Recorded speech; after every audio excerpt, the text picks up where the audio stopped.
on the inner workings of the secretive National Intelligence Service, NIS. Ayub Abdikadir reports on how the general's remarks stirred public controversy, with a section of Kenyans questioning the motive of the military in a constitutional democracy. My name is Nurdin Mohammed Haji. At the National Intelligence and Research University, and in a rare event where the National Intelligence Service came out of the shadows to face the cameras. At the gathering were invited academics from an array of institutions in the country.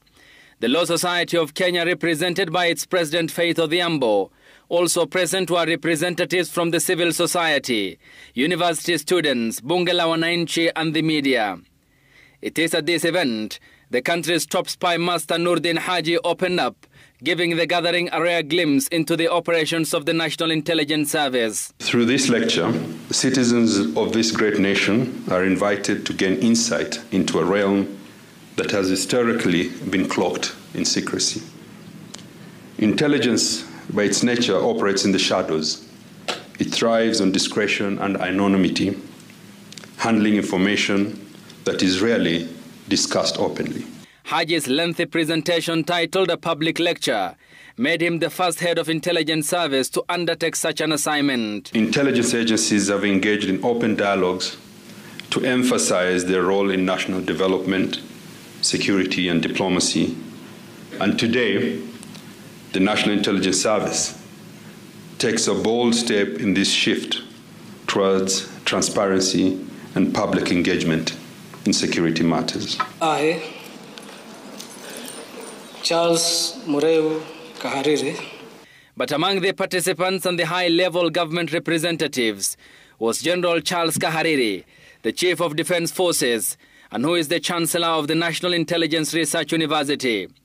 It is his statement on the current political events in the country that was to trigger public controversy and seemingly turning the intentions of the rare public lecture on its head. So wakati watu wanaamua kwamba tumechoka na hii serikali na mulichagua wenyewe, alafu mnasema must go. That must go must be done according to the constitution. Si ni kweli? By referring to the Ruto must go slogan, synonymous with critics of the government, the general inserted his military finger into hornet's nest.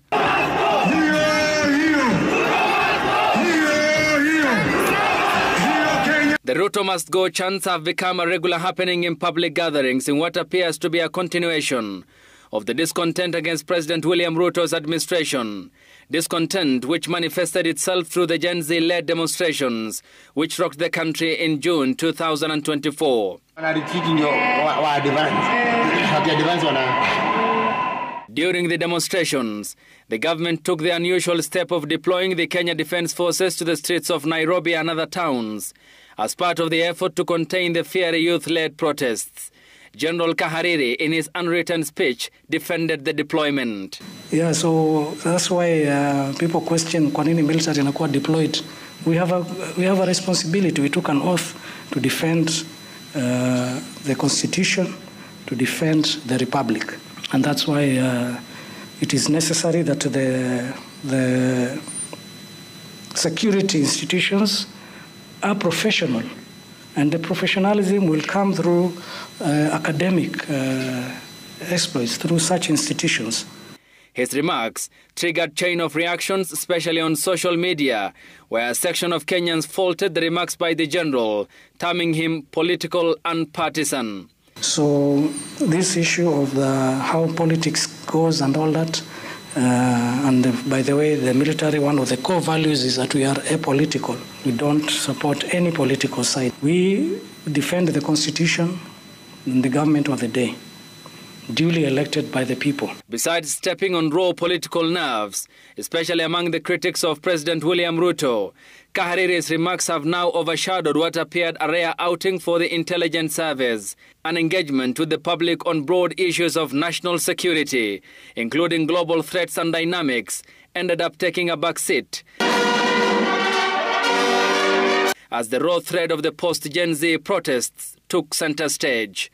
Ayub Abdikadir, Citizen TV.